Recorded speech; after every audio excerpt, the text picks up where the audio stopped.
Hi everybody and welcome to the Helen Winder Show. My name is Helen Winder and my guest today is William Makant from Plumis. Hello William, how are you? Hello Helen, I'm fine, thank you. So tell our listeners a little bit about yourself, where you come from and what it is that you're doing. Well, I'm born and raised in Brazil. I'm a mechanical engineer and I'm a partner in Plumis. We are a startup. I'm the engineering and business side of it. My co-founder is the industrial designer side of it, and they came up with this invention, in effect, which is a fire protection system for homes. So it's an innovative approach to fire protection for homes. And we just joined forces while I was doing my MBA, and the inventors were doing their industrial design course at the Royal College of Art, and we just started developing this idea, put it into business plan competitions. It won, and then we tried to get into incubators. We were accepted in that too. We were developing the product, got angel investment, and now we're 6 years in the making of this business. Yeah, so my original background is automotive engineering, where I worked for Ford for 8 years. So I had this product development background and engineering, which was very helpful to get this product off the ground from concept to manufacturable product in volume. Yeah, and when I was this business, how do you say, past survival mode, I would say, and now going into real growth, let's say. It's a very, very clever idea. For our listeners, hop on to Plumis, which is plumis.co.uk, and have a look, because I know myself, you know, I've had a good look at the site and obviously read about the product, and it is so clever and yet very simple in design from the look of it, obviously not in the background. Yeah, indeed. I think that this is the beauty of where industrial design work comes out and really solves problem. If you think of the concept, and they developed this together with firefighters. They had time at headquarters of fire rescue services in the UK having brainstorm sessions, and the conclusion they got from all these discussions, like, you'd want to have a system which is easy to retrofit, it's simple, and you have easy access to water and power. And in the end, the original invention was something that fits onto the tap, which is the best location where you have water and power close, and is easy to retrofit because you can just remove the tap and place this between the tap and the sink. Yeah, and it's evolved into a product now that can just be fitted like a light switch. So it uses the same single gang as a light switch in a home. Again, it's simple to install and very easy. It can be done as part of a refurbishment, and that's the whole idea behind it, is making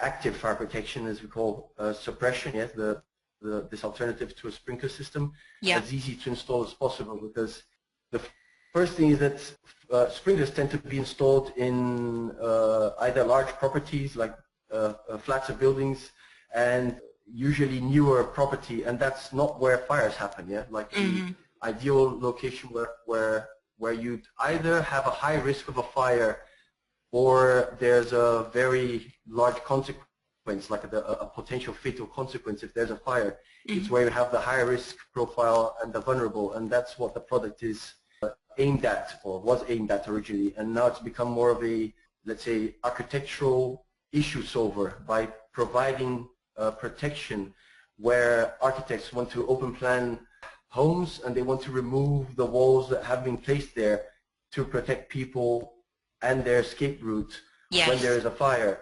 And in the end, our product ends up being an alternative to that. So I say, okay, you want to remove this wall, but you need to make this environment safe in case there's a fire. Something which people never think of, yeah, like a fire will never happen to me. Exactly. And I'm never going to invest in fire safety. So, but once they create, let's say, a hazard by refurbishing their home and increasing their risk inside their own home, that becomes, in effect, illegal from a building regulation perspective. and you have to fix that somehow. And this is how our product's being mostly used now, is compensating for this risk, and in effect making the house safer than if you only had the walls, because the most frequent thing that happens in homes is that you do have the walls to protect your exit, but everyone props their door open with door holders, and from a fire safety perspective, that's making your walls practically ineffective. So you're much better off with a system that will control the fire and limits its spread so that you can then escape. Yeah, that's the whole perspective. That's all the logic of fire engineering and safety. Yeah, to have time to run away and keep their home safe. Yeah. Yeah, I mean it is a very, very clever and ingenious idea, and I can, you know, see instantly just looking at it and watching the video as well of the benefits for many people. Because like you say, now we're all opting for the open plan look, which is nice, but fire safety, etc., it really doesn't quite comply. Exactly. Yeah. You know, just one foul swoop and that's it. Everything could be gone in an instant, couldn't it? Exactly. Yeah. So obviously, you know, you've really come a long way, and you've done so well. It is a fantastic product. But I also noticed that you've got a James Dyson award as well, and other awards. So, you know, well done. How does it, you know, how did you go about sort of gaining those? Well, I think, of course, the concept, the idea has to be good for you to attempt an award like this. Yeah? And at the time, we only had the design. It was only the concept. It was 2010 that we got the James Dyson Award. And that award, I think it's very useful because its concept is to give money prizes to concepts which the Dyson Foundation thinks there's a potential of it becoming a real product and changing people's lives, and that's what they did to us. They not only gave the money, but they gave us the, how do you say, the PR credibility of having it, making it on the headlines, and then allowing us to get investment and getting and entering the incubator and being able to have the time and the investment to develop the product from concept to product. Yet there's a very long journey of having something that's just like, this is how it will work and this is how it looks like, and you have like a render on the computer, but making this into a product that really works. And even in our case, which is if you think of it, is the hardest startup you could think of, the hardest product development you think of, because this is nearly like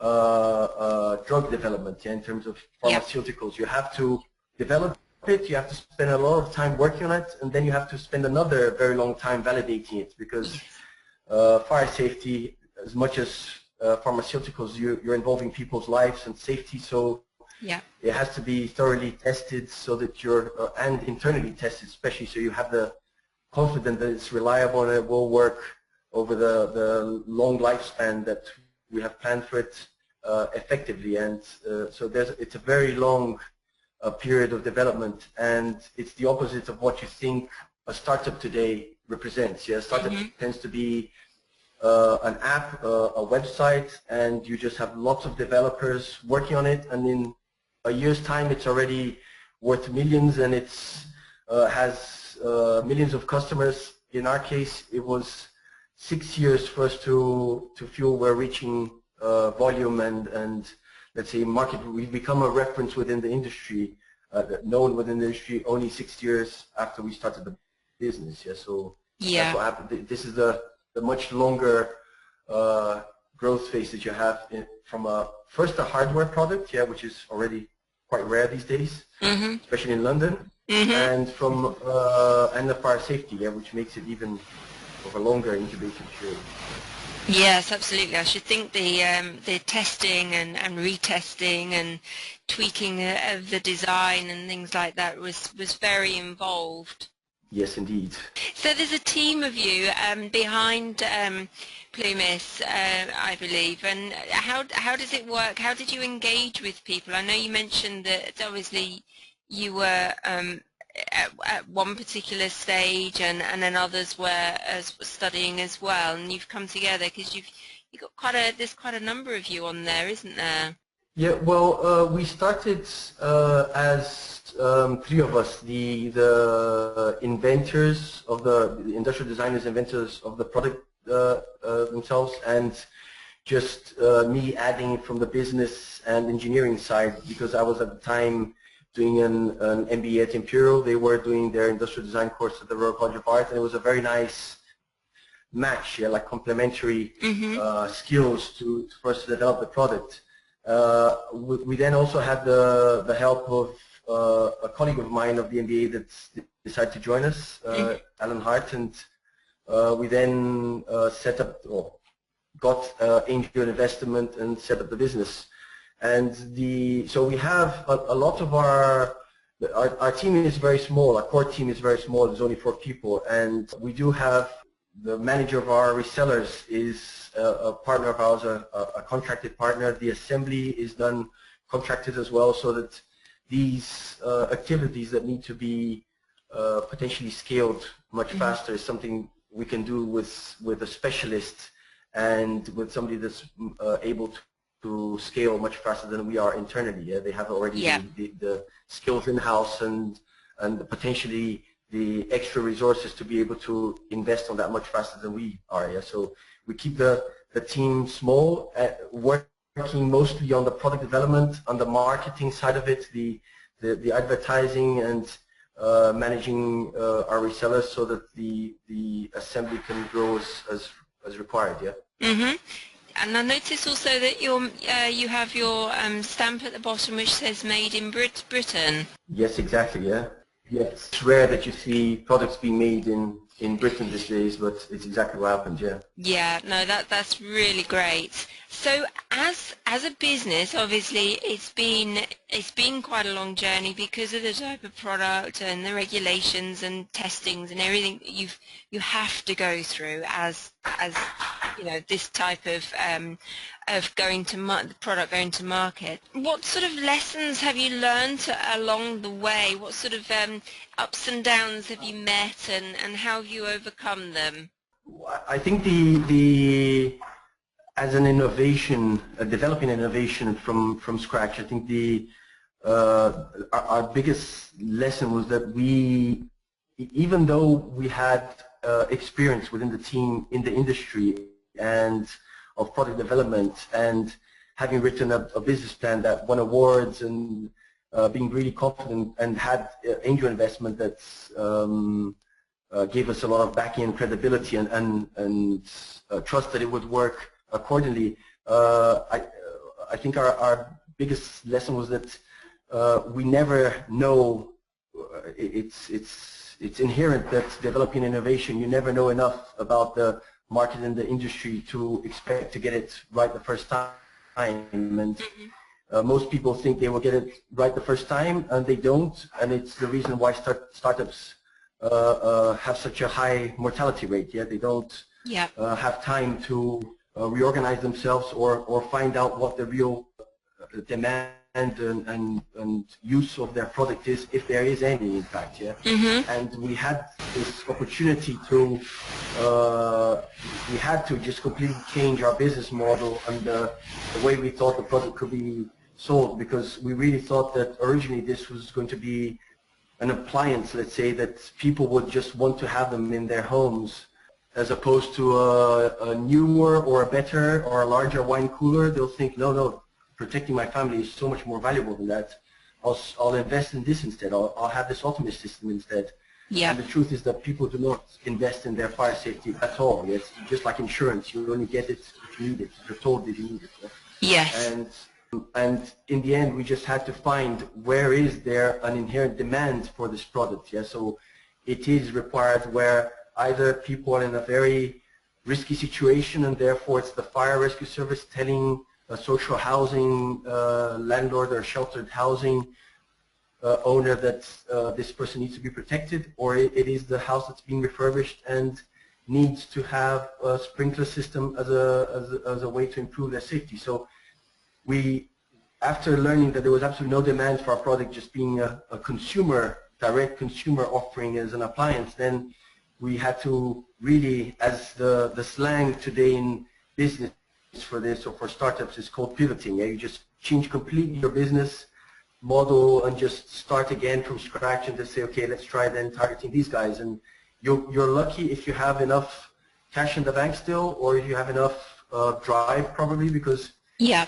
we did not have enough cash in the bank, so we did have to stay 6 months without paying ourselves, none of the directors, any salary at all, just to try to validate this hypothesis of ours and say, okay, let's see if this works, yeah, because it's our last chance to try to get this product, which we think there's a very good future to it, but just getting this first, how do you say, interest and demand for it is the hardest part. And I think that's where I think as usually happens with startups, they think they have everything right, and you're nearly certain to fail the first time, and you just have to be quick enough and committed enough to be able to try the second round or the third round again and try to get it right. Yeah. Yeah, absolutely.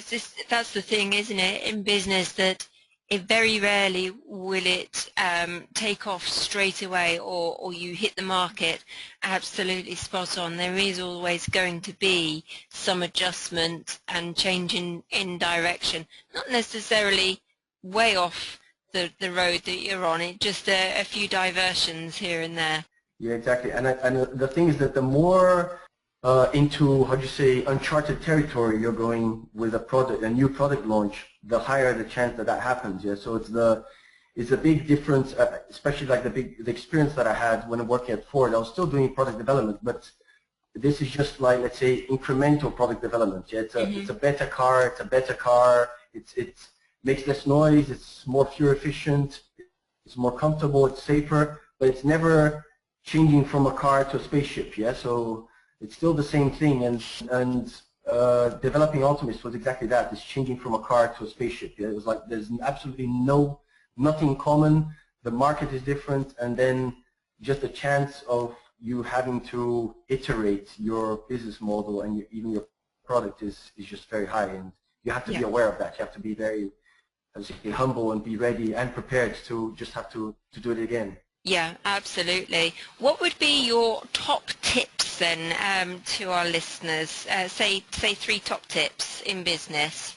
Ooh, 3 top tips. I'll say that the first one, and I guess I've always been told that, even during the investment, is that the team is the most important thing. Yeah, you have to be first confident. You really have to. Some people say a family, but I don't think it's necessarily a family. It's really like team is.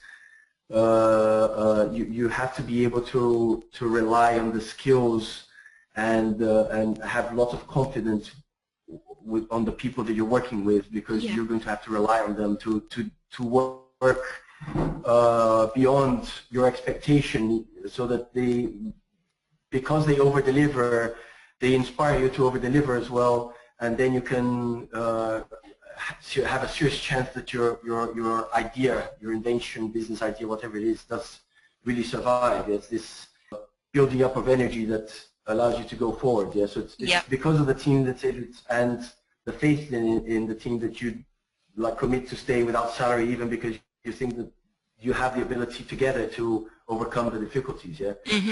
The second is if you're going to fail, at least that you fail very fast. Yeah, that you don't delay taking your decisions, and take them and make sure that follow closely the results to make sure that they're working, and if they're not, you're prepared to change everything if necessary, and move very quick to adjust, to change course, to find the right path, because you can never be certain that you'll be taking the right decision, because you'll always have incomplete information.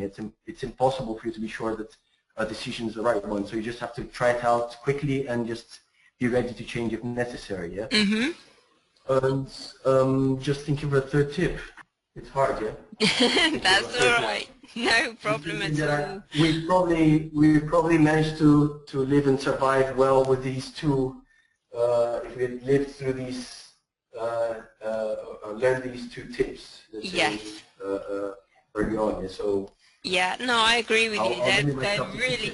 That's fine. I agree with both of those. You know, your team around you is so important because trust is a very short word, but it's got a lot of meaning behind it, and you all need to be singing from the same song sheet, understand what it is that their roles are, and the direction that a company is going in as well, and then being able I'd to. even say I might have a yeah, I might have a third tip, which is Okay. related probably to the first one, especially from the startup side of things, is the investment itself. As a founder, you're very skeptical of taking investment and think you're giving part of your company to a third party. But finding the right investor, which is very hard as well, and you've noted that there's a level of luck that you need for that to happen, is very important. And an investor can do a lot for you, not only from giving you the money you need to survive, but from advice, giving access to networks, giving access to suppliers and partners and consultants, collaborators. They can save you a lot of headache and a lot of hassle because they have probably gone through the steps you have gone, and they just have, how do you say, like a list of the best at these tasks. So you might as well have access to the people that they recommend because they have learned the hard way that these were the best that they could find. Yeah, so it shortcuts a lot of hassle, and they're also very, if you're lucky to get a good one, they can give you a lot of very good advice and slap your hand when you're doing the things wrongly by having the experience and having gone through the same process that you have, met sometimes several times.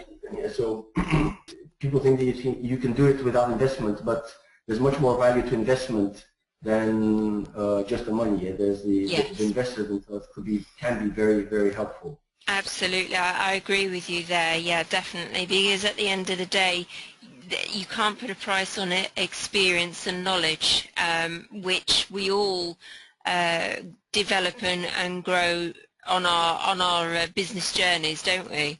Exactly. Yeah. Well, listen, thank you so much for joining me. How can people find out more about the product or purchase? What's the best route for them? Uh, I guess we have every information that you can find about the product itself on our website, which is plumis.co.uk. That's Plumis. Hmm. But we also have, especially for the, how do you say, the ones more interested in the architectural side of things, we have another website called Open Plan Alliance, which is more of a, like you could call it like a wiki, a database of the sorts of layouts people have been able to achieve with not only our technology, let's say, but alternative uses of fire protection in homes. And there's some very nice results. Yeah, there's some very, I'd say, eye-pleasing designs there, and it's also very, if the interest is not so much on the product, but what the product can do in terms of home design, then the Open Plan Alliance. So you can just search Open Plan Alliance and you'll probably go straight to that website. The URL is openplanlayout.com. Yeah. Okay, fantastic. And are you on Twitter? Yes, we are. Our Twitter account is Plumis Ultimist. The company name Plumis, and Yeah. the name of the product, which is Ultimist. Yeah, automatic mist. Yeah. Thank you so much for your time. I really do appreciate it, and you do have a fantastic product. It is very very innovative and simple, but very clever and life-saving. Yes. Well, thank you very much, and thank you for the opportunity for having me. Yeah. You know, it's been a pleasure. Thank you. And thank you also to my listeners for joining us today. You can listen to this interview again and all the others on my website, which is www.thehelenwindershow.com. I'll speak to you all very soon. Bye-bye for now.